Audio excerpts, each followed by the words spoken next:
Muy bendecidos. Un saludo a todos los que nos escuchan a través de estos medios.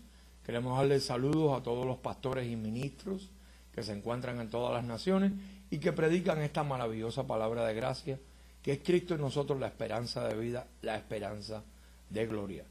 También queremos saludar a todos esos hermanos que nos escriben, que nos envían sus siembras, sus donativos, y les queremos hacer saber que lo usamos con sabiduría para que la palabra corra y sea glorificada en todas las naciones y que reciban mucho más abundantemente de lo que podemos pedir o entender. El Señor siempre recompensa todo esfuerzo que uno siembra, no solamente moneda, sino también su tiempo en escuchar la palabra, su tiempo en predicarle esta palabra a otros, y somos recompensados mucho más abundantemente.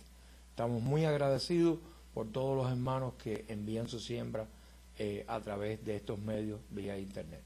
Hoy tenemos un maravilloso tema que va a ser de gran crecimiento para toda la iglesia a través de todas las naciones. He titulado La predestinación. Hoy vamos a ver cómo Dios escogió un pueblo, lo predestinó desde antes de la fundación del mundo para salvación. Así que pasemos a este maravilloso tema titulado La predestinación. Y vemos que el propósito de este estudio es enseñarle al creyente que la predestinación es totalmente un acto de Dios y que nadie que no fue predestinado a salvación podrá ser salvo. Es decir, que solamente se salvarán los que Él predestinó para salvación. Parece un poquito contradictorio, pero les pido paciencia y que me ayuden a desarrollar este tema, que presten oído, papel y un bolígrafo o un lápiz de apunte para que usted pueda anotar todos estos versículos y después con paciencia usted pueda estudiarlo y que Dios le dé entendimiento en todas las cosas. Así que vemos que la predestinación es la acción de Dios en escoger de antemano a los que se han de salvar. Fíjese, de antemano, antes de la fundación del mundo. Cuando usted todavía no había venido a participar de carne y sangre, pues Dios ya había predestinado su espíritu para cuando viniera a participar de carne y sangre, ya usted fuera un elegido a salvación. Veamos ahí los versículos que tenemos para este maravilloso tema. Y primeramente vamos a buscar Efesios capítulo 1, libro del apóstol Pablo, carta del apóstol Pablo a la iglesia que está en Éfeso, y veamos ahí en el capítulo 1, versículo 4, dice: según nos escogió en Él, antes de la fundación del mundo, para que fuésemos santos y sin mancha delante de Él. Fíjense que esto es un acto donde Dios es el que toma la iniciativa. Si usted recuerda que hay un versículo en Jeremías capítulo 1, versículo 5, donde también dice: antes que te formase en el vientre de tu madre, te conocí y te di por profeta a las naciones y te santifiqué. Fíjese cómo dice, antes que te formase. No dice antes que te formases y entonces Él te escoge, sino antes de que Él te formara. Por eso es que ahí mismo en el libro de Isaías, capítulo 46, usted ve que dice: los que soy traídos por mí desde el vientre. Me gustaría buscar ese versículo. Isaías capítulo 46, versículo 3, dice: oídme, oh casa de Jacob, y todo el resto de la casa de Israel.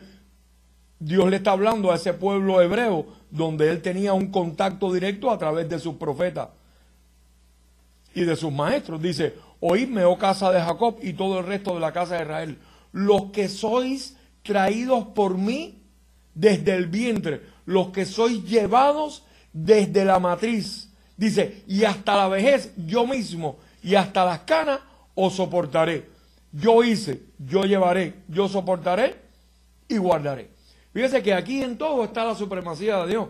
Aquí está su soberanía presentándose claramente. Mire cómo dice: y hasta la vejez yo mismo y hasta las canas os soportaré. Yo hice, yo llevaré, yo soportaré y yo guardaré. Ahora vemos este próximo versículo que se encuentra en segunda carta a Timoteo, capítulo 1, versículo 9. Muy bendecidos.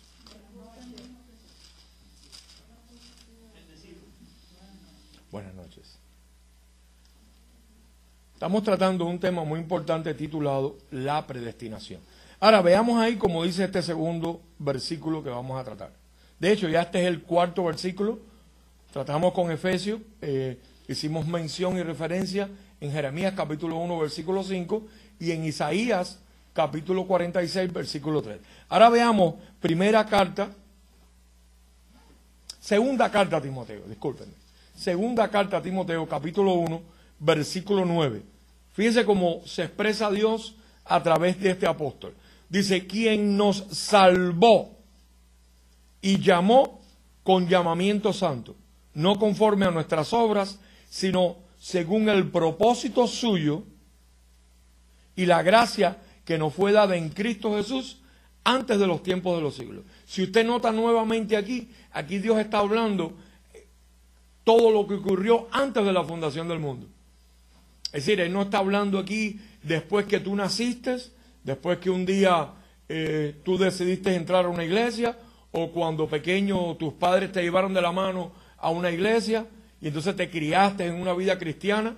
Aquí Dios no está hablando de eso, sino aquí lo que Dios está hablando es claramente, segunda carta a Timoteo, capítulo 1, versículo 9, muy importante esto, dice, quien nos salvó y llamó con llamamiento santo, dice, no conforme a nuestras obras. Es decir, que no fue conforme a mi decisión de decir, voy a ir a una iglesia. No fue conforme a mi decisión, quiero escoger a Dios. No fue conforme a la decisión, yo quiero ser salvo. Es decir, que aquí tu albedrío, tu potestad no contó para nada, sino, dice Dios, quien nos salvó y llamó con llamamiento santo, no conforme a nuestras obras. Es decir, sin tú hacer nada, Dios dice que te llamó y te salvó. Ahora vamos a ver cuándo fue eso. Dice, según el propósito suyo, es decir que si es el propósito suyo, no fue el tuyo, fue el propósito de Dios para ti.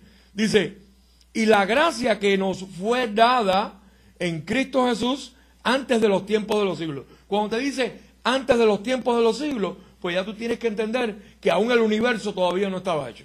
Aún el mundo en el que vivimos hoy, el planeta Tierra, todavía no había sido creado por Dios. Cuando ya tú existías en preexistencia, ya tú tenías previa existencia juntamente con Dios, porque Dios existe antes de la fundación del mundo. Entonces, como Dios existe antes de la fundación del mundo, dice que Él se multiplicó en sí mismo. Él hizo ángeles. Y esos ángeles son los que siempre están alrededor de Él, los que los alaban constantemente. Pues Él dice que una tercera parte de esos ángeles, Él los hizo participar de carne y sangre, para salvación. Otra tercera parte de esos ángeles, Él los hizo también participar de carne y sangre, pero dice que son vasos de ira destinados a perdición.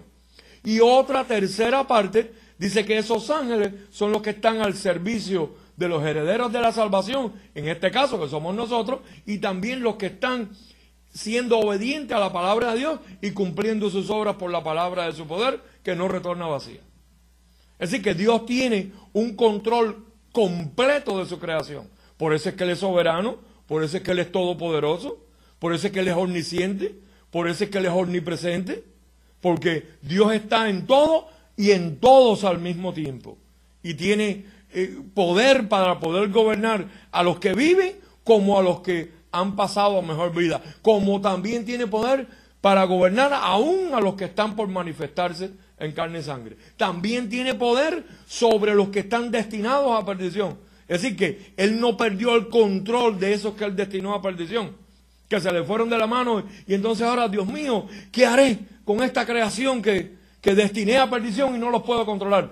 Eso no existe en Dios. Para Dios ser soberano y todopoderoso es porque Él tiene control de su creación. Y eso lo vemos en el caso de Judas Iscariote, que no pudo entregar a Jesús. Dice que ya él estaba destinado a entregar a Jesús en los días de su carne para que fuese a la cruz. Ya estaba destinado que él lo iba a vender por 30 monedas de plata. Ya estaba destinado que él se iba a sentar con él a la mesa. Ya estaba destinado a todas esas cosas que Dios le había preparado de antemano. Es por eso que en el momento de él ir a la cruz, le dice a Judas, Judas, lo que has de hacer, hazlo pronto que ya estoy por partir. Y ahí se levantó Judas, fue a ejecutar lo que ya Dios tenía preparado de antemano. Amén. Es decir, que en todo vemos que Dios es soberano, que Dios tiene control de todas las cosas. Por eso no debe sorprenderte que Dios te predestinó a ti antes de la fundación del mundo para salvación. No te debe sorprender. Y que Dios destinó a otros para perdición. No te debe sorprender tampoco, ni puedes decir, ay, pero ¿por qué Dios es injusto? Porque en Dios no hay injusticia. Pero Él dice, tendré misericordia del que yo tenga misericordia. Allá en Romanos capítulo 8, versículo, lo vamos a buscar ahora mismo, que ese es el próximo versículo que tenemos. Vamos a buscarlo. Romanos capítulo 8. Tendré misericordia del que yo tenga misericordia. Y me compadeceré del que yo me compadezca. Así que veamos ahí Romanos. Sí.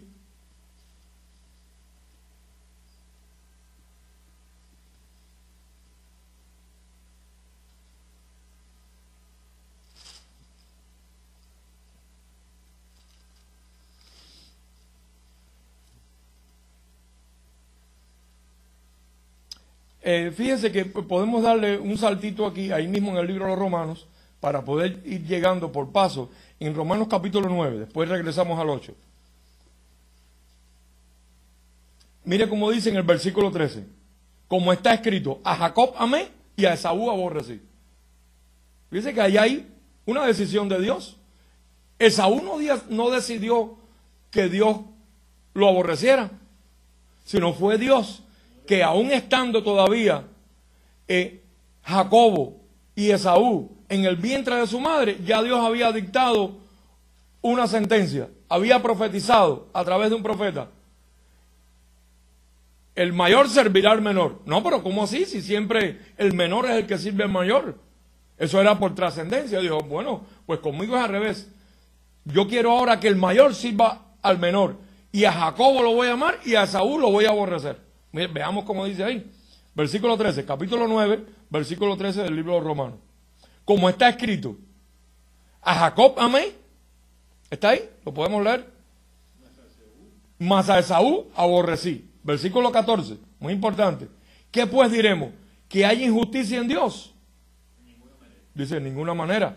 Pues a Moisés dice, tendré misericordia del que yo tenga misericordia y me compadeceré del que yo me compadezca. Así que no depende del que quiere ni del que corre, sino de Dios que tiene misericordia. Uno de estos temas tan maravillosos como es la predestinación, siempre trae inquietud en el creyente. ¿Seré yo un hijo de salvación o seré yo un hijo de perdición? Entonces, alguien que duda sobre su posición en Cristo, se pone a pensar quizás todos los actos malos que él ha cometido en su vida y dice, seguro que yo soy un hijo de perdición porque mira cuántas cosas malas yo he hecho. Pero si usted hace una memoria retrospectiva en los hombres, en los grandes hombres de Dios que están aquí en los apuntes bíblicos, usted ve que todos los grandes hombres de Dios cometieron errores. David cometió errores, Moisés cometió errores, Abraham cometió errores. Y no por eso Dios los desechó, sino le dijo, todo lo que el hombre sembrare, eso también cosechará. Es decir que la elección a predestinación no tiene que ver con tu condición carnal. Ni que te portes mejor, ni que te portes peor. Te puedes estar portando peor hasta que entiendas cuál es el camino de Dios y te empiezas a portar bien. Como es lo que dice la palabra en el libro de los Hebreos capítulo 4. Como dice claramente en el versículo 12, también dice, hacer senda derecha para vuestros pies para que lo cojo que hay en ti no se salga del camino, sino que sea sanado. Es decir, que tú puedes venir cogiendo toda una vida y a los 40 años recibir a Cristo en tu corazón, o a los 50, o a los 60, o puedes haber estado toda tu vida en una iglesia y no saber que eres un predestinado a salvación, y haber estado dudando toda tu